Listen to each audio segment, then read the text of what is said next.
dari aksi jaringan gerakan rakyat di seluruh Indonesia yang menyatakan menolak pengesahan Undang-Undang Cipta Kerja. Hari ini penolakan sangat dahsyat dari publik, dari kaum buruh, dari para pekerja. RUU Cipta Kerja ini membahas secara luas beberapa perubahan undang-undang sekaligus, Omnibus Law. Apakah kita bijaksana kalau kita tetap memaksakan undang-undang yang kontroversi? Mau di demo 10 juta orang, rezim ini nggak akan bergeming. Tapi nggak apa-apa, kita tunggu tanggal mainnya. Asal untuk rakyat, asal untuk negara. Pertaruhkan reputasi politik saya.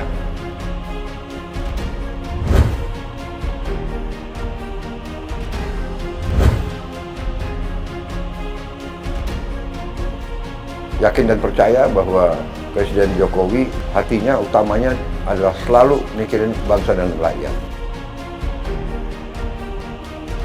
Tidak cari aman, demi Indonesia, Jokowi pilih ambil resiko.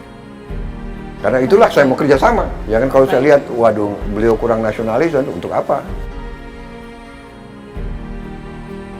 Menteri Ketenagakerjaan Ida Fauziah menegaskan bahwa Presiden Joko Widodo telah mengambil risiko dengan menggagas Undang-Undang Omnibus Law Cipta Kerja. Hal tersebut disampaikannya saat bicara terkait 1 tahun pemerintahan Jokowi Ma'ruf Amin yang jatuh pada tanggal 20 Oktober 2020. Dalam keterangannya, Ida mengatakan Undang-Undang Cipta Kerja merupakan terobosan untuk mentransformasi situasi yang digagas Presiden Jokowi saat baru dilantik. Karena targetnya untuk mengubah, maka pasti ada risiko penolakan. Namun, Presiden Jokowi memilih menjalani risiko itu. Dalam hal ini, di periode kedua kepemimpinan Presiden Jokowi, sebetulnya beliau bisa saja memilih untuk tidak membuat terobosan yang mengubah secara signifikan banyak hal. Akan tetapi, hal itu tidak dilakukan.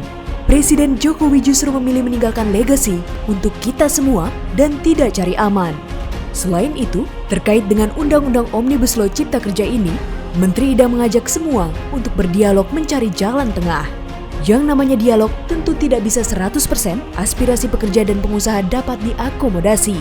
Ia juga meminta pada semua pihak, baik buruh dan pengusaha, untuk dapat berbagi dengan masyarakat lain, khususnya para kaum pencari kerja yang harus diberikan pekerjaan. Seperti diketahui, undang-undang yang disebut Sapu Jagat ini dibuat untuk memperbaiki iklim investasi di Indonesia sehingga diharapkan dapat menarik banyak investor lokal maupun asing serta menyajikan lapangan kerja yang berlimpah. Tidak hanya itu, diciptakannya undang-undang ini juga meningkatkan daya saing pekerja Indonesia dengan para pekerja di negara lain, di mana persaingan global ini kedepannya akan menjadi lebih kompetitif, seleksi semakin ketat dengan mengutamakan sumber daya manusia unggulan. Tak banyak negara yang berani memakai fasilitas Omnibus Law.